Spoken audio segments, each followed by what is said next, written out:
In this video, I'm going to show you two super simple but super effective transition moments that you can add to your mixes to add intrigue and power to your songs. My name's Tyson. I'm a mixing and mastering engineer. I have been mixing and mastering for over 13 years and mastered over 1,000 songs as a professional mastering engineer. And with all that experience, I wanted to share with you the two most effective but also simplest transition techniques that I have heard in mixes, that I've been mastered, and also used in my own mixes to be able to create intrigue with mine and others' songs. So let's dive in. So the first transition that I want to show you is just the most simple of all of the transitions, which is the fade in. So during this moment here in this song, we have a drum fill that's leading into the first chorus of the song. And so I'm going to play it for you here.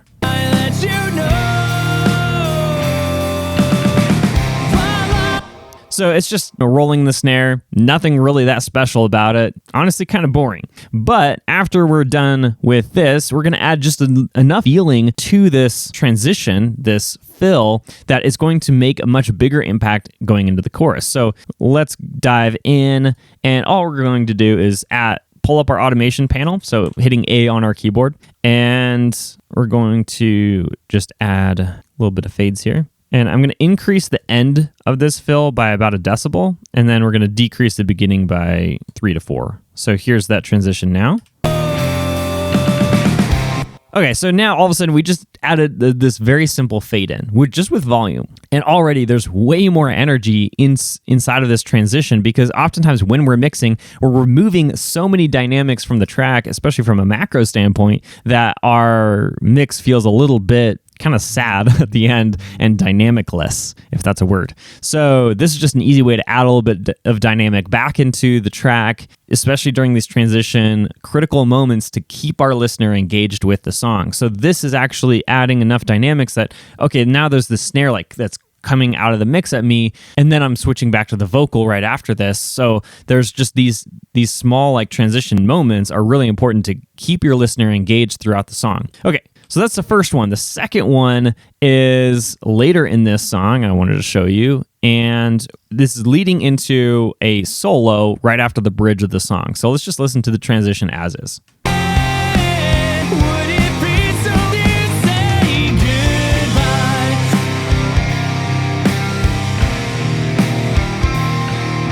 All right, so there's that cool, little run up. You kind of lose that inside of this mix though. And so we're going to utilize some transition effects to actually bring that out, but yet not make it the main thing. And it's still going to be transitioning into the solo, but it won't be sacrificing what's already being played, because I don't want to take away from the vocal, but I want to make that transition feel a little bit more natural and a little bit more momentous, if you will. So how we're going to do that is we're going to use a filter sweep. And so again, this is a very simple technique, but this took me years to figure out how people were doing this. So if you're like me, then you'll really appreciate this. So we're just going to add an EQ to the end of our bus here, of our solo. And we're just going to add a low pass here. And we're going to increase this little bump here. So we're actually going to do a boost as we move across this frequency spectrum. And then we're going to move that all the way back up to the top here. And then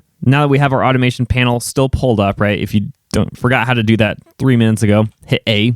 And then we're going to select our channel EQ, and then we're going to select that high cut frequency band that we just set up here. So what we can do is go to the beginning of that little section there where we start the run up and add a node here. And then we want to come in right when that solo hits, right? So that's kind of like the end of this transition phrase, if you will. So let's back that guy up over here. And then this guy is going to come down around 400. So I'm kind of aiming for basically the fundamental of this note, because there's no point in me going all the way down to 20. You won't be able to hear anything as we go up. So it's almost mimicking this whole part, because this whole lead in starts low and then comes up. And so I'm basically doing that same thing with the frequency. So I'm just further emphasizing what's already happening inside of the track. So I'm playing with the already pre-existing dynamics inside of the track, which is another great hint to create effective transitions, is just emphasize what's already happening and you're going to be that much closer. Okay, so let's listen to the fade as is now into that solo. All right, And I'm going to move it a little bit up. Let's try that again. Yeah, that's really, really close to what I want. I think I'm going to increase that just a little bit more. And let's try a little bit less of a slope.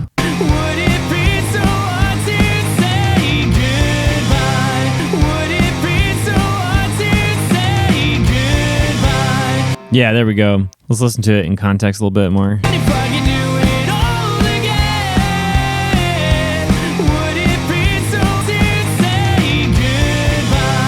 Yeah, that flows really, really well. I really like how that is adding emphasis to the solo by adding more dynamics into it. It feels like a more momentous transition. So a very, very effective way to be able to create some more movement inside of your song by using some filter sweeps. So make sure you're using these two techniques.